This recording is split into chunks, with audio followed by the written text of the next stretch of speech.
ma'am video अनोब येंगमिनरसे ngasi video से अखोगी टैरो कार्ड रीडिंग नतेको रून्स कास्टिंग हाइता रून्स रीडिंग तौसेबा नुंग लेको सिदा हाइदि सिदा बैक सिदा यावरसे क्रिस्टल नेको हाइदि क्रिस्टल सिदगी अखोइना सिदगी क्रिस्टल मंगा लौथोगा दमाइना रीडिंग गुम्बा तौगदमनिको पाइल जो खनबिरसेको पाइल खनबिबा हाइरगदि कमाइना नो हाई कानसिदा अखोगी सिदा एमेथिस अमगा इना रेड कार्डिलियन अमगा थमिसिदगी अपाम अमा खनबिरसेबको अदुगा हाइदि सिदा कई लाके हैबदो कई लाके हाइरगदि सी सो जस्ट गाइडेंस निको केमता कइनो नतेको हाइदि फ्यूचर प्रेडिक्शन के का यामना कइनो तौबा अदुम नते हाइदि सी सिना कमाइना तौगे अखोगी सबकॉन्शियस माइंड सिदा हाइदि वर्क तौबा समटाइम्स हाइदि अखोइना कइनो तौ मतमदा हाइदि क्लैरिटी लेतबा टाइमिंग गुम्बा याविनाको थबक से तौगे काइन खलगा फैयदि खलगा पांथोपगा ngамददना खोतना लेबा मतमदा अदु कांदुदा हाइदि नं चममनबगुम्बा लेरगदिको अदुगी पोतुगी मतंगदा थबक ओइरो कइनो म अते अते लेरको खनबियो हजि कइनो मको आइना हजि खल्लिबा पोतसे आइगी ओइना कइनो म आइना जि ngangi टाइमिंग सिदा पोत अमा खनबियो अदुगी मतंग सिदा येंगसेबा करी लाके हाइबदो अदु सिदगी को क्वाइ फर्स्ट अखोइना सि अनि से लेरेको हाइदि रेड कार्निलियन लेरे एमेथिस लेरे अदु सिदगी अराक पदो हाइदि सी खनबा मीगिना सिदा लाकपा कइनो दो रून्स तो येंगसे सी खनबा मीना सिदा लाकपा रून्स तो येंगसे को अदो हापेतंग क्लेंस तौथोसे को कैंडल सिगी मथल सेलगम अदो सफल तौबसे कइनो तौबा हाइदि अखोइगी कार्ड तदि सुमाइना लौथो सफल तो येंगसे अदि सफल तौबा यारोदनिना सुमाइना दुम तौरे को सफल से को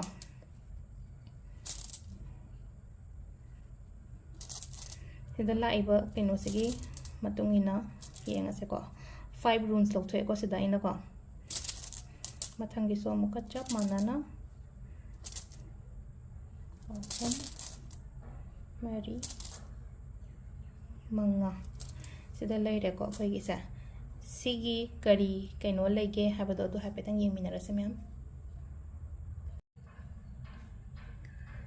सिदा लाइबा कइनो मैम से को हाइदि कइनो से सिदगी लाइबा नुंग से को हाइदि सिदा मंगा लौथोइ से past present future blockages outcome अदमाइन तौरगा दुम येंगा से को हाइदि मंगा अखोइना कार्ड 5 स्प्रेड तौबा अदमाइन हाइदि मंगा लौथोगा मंगा दुदगी कमाइन के तौगे हाबदो को अदो सिदा हाम रेड कार्निलियन खनबा ngैगी ओइना हारगदि को क्वाइ फर्स्ट लाइबा आर मानबा सिंबल अमा लाइसे को हाइदि अखोइना रेडो हाइ को सिजे कइनोदा रून्स ता हारगदि रेडो से हाना पास्ट हाइरगदि पास्ट आइगी थबा इंखांग से दुम प्रोग्रेस लेगिबा खोखिबा दुम लै दुमाइना लेगिबा हाइदि सिदा अखोइना बिजनेस से दुम फ्लो दा चटलम्मेबा हानादि हाइदि आइगी बिजनेस से कैसु थुदोकपा याम का हेना प्रॉब्लम लेरमदेको अदुगा मथंगी सिंबल से को मथंगी सिंबल से मेसेज से कइनो हा कांदे सिजना आइगी प्रेजेंट एनर्जी ओइदनी को प्रेजेंट एनर्जी से हौजिक से आइगी इमोशंस करी करा सुगुम्बा मयाम से कंट्रोल द तो कंट्रोल थमो एनर्जी यामना कइनो ओहनबियो हाइदि पॉजिटिव एनर्जीज कुम्बा अट्रैक्ट तौनबा तौहनबियो हाइदि फतबा खनबिगनो यारिङै होय इरांग सिनबुदि मैम से लोइन लो फील तौइना अदो यारिङै तौबिदबा आइगी एनर्जी वाइब्रेशन से यामना हाई ओहनबा अदुगा सिदा आइगी नुंगाइतबा करी करा सुगुम्बा मैम लेसे इमोशंस करी करा से कंट्रोल तौबिबको अदो हजिक ओइन हागदि पेशेंस थंबिबा इशाजे को पेशेंस थंबियो अदुगा मथंग लाइबा सिंबल से को हाइदि सिना अखोइगी फ्यूचर गी हाइ तारे सिदा फ्यूचर गी लाको मतम सिदा को हाइदि पंगन थौना यामना लेरकनी हेना अमुका हेना पंगन थौना लेरकनी स्टेबिलिटी लाकनी थबा इंखांग तौबा मतमदा स्टेबल ओइबा फजना मखोंग चेटपा कइनो तौबा दुमाइना हाइ तारे को सिदा हाइदि उ पांबी दौना लेयबा सिदा लेबसे को उ पांबी दौना ले उ पांबी हाइ सिदा बो हाइदि टेकतेना कैसो हाइदि अखोइगी कइनो प्लांट मचाना तबनिना हाइदि यामना फर्म ओइबा दुमाइना ले पीरी को हाइदि आइगी थबा इंखांगी ओइरो आइगी तुंगी पुंछिसे अदुगा अखोइगी सिगी ब्लॉकेजेस मपादा लाइबा सिंबल से नमु कई हाइगे हाइ कांसिदा को हजिक से होप कुंबा से खतंग लेरक्ते दुदुना हाइदि आइना हजिक होप फेट कुंबा लेतबा को तब इशादा अमुमु फील तौरे को अदु लेहनबे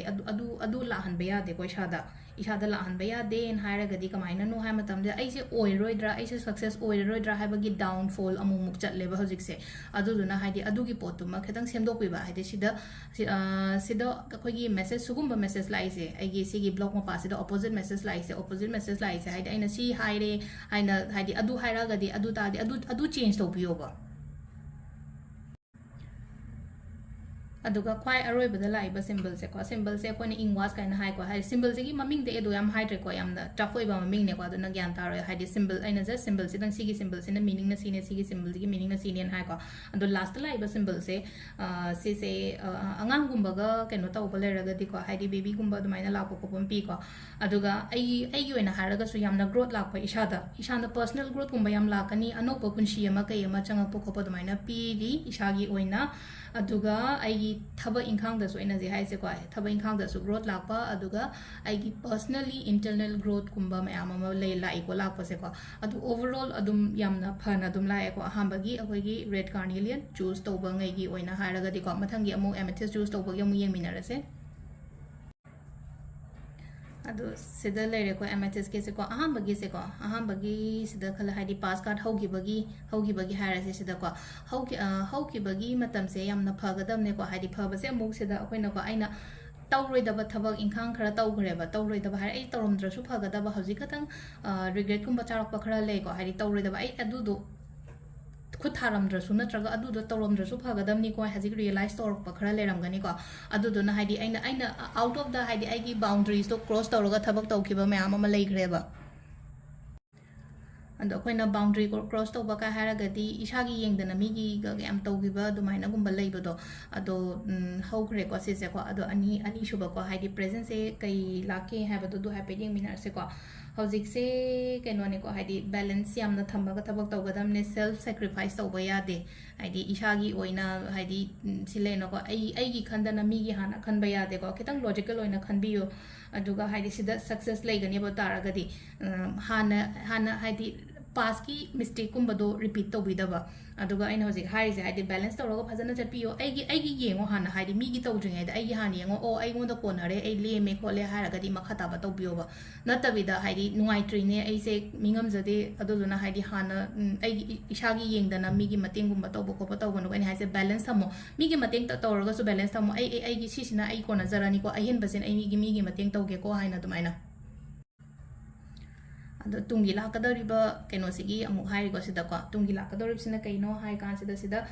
aina honagriba aina tawgriba mayam sigi haidi mahei di chaw haina di pi ko sida haidi life ki akoi gi punsi ai se cycle gumba ne na haidi waba nungai ba amu waba kaina ado mai yam leine na ko haidi waba nungai ba amu nungai ba ado tar haidi cycle la ko si hauji ki oina ai yoina di haidi cycle se afaba rom da ai tare ko afaba rom da la pa haraga di akoi na haidi nungai rame ko khara wari mate ma hoji amu nungai won habane ba lakadori ba matam sida ko akoi gi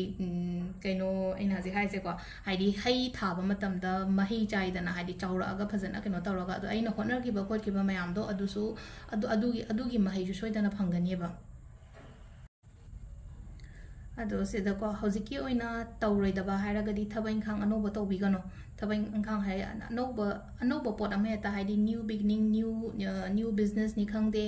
natraga haidi ai sima hauge sima nomge khotge haina khanba leragadi hojiki oina di khatang lepi go ko matam khara lepho adugi matungda haidi mathangi akoigi rules ki reading gumba torok matam daga adu guidance la podo adu follow tor tobio aduga hoji ki oina di thaba anoba tawge haragadi khatang just haidi wait khatang tobio matam khara aduga last ki aroi bala iba symbol se ko ma sigi sina atra se kaino hamada changes ti am lakani egi life to ko changes lakani mi gi masak magun loina mak aiga loina riba mi se haidi mi karam bana phabano karam bana phatabano aigi mamang da loina tholakani ko haidi moi gi secret ni mayam ne haira se natraga moi gi asengba masak haira se ne ko adum ba mayam do haidi nangi mamang da loina reveal tawrakani ba aina chatlaga koi thi thirodraga su masak loina khang pa kholapa dumaina adu kan da haidi amu haidi ai do realize tawrani na ko ai do si tawba ya de si mi se loina ba ya natraga si mi se loina ba ya de adu changes ti lakani thabai khangi da change lakani aduga ai ngon da hide tawramba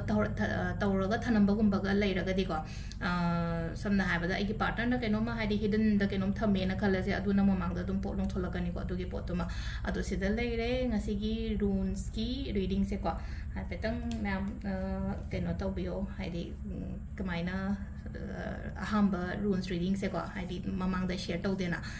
comment da kai da habiramo haidi interesting oibra oidabra haibado ko thank you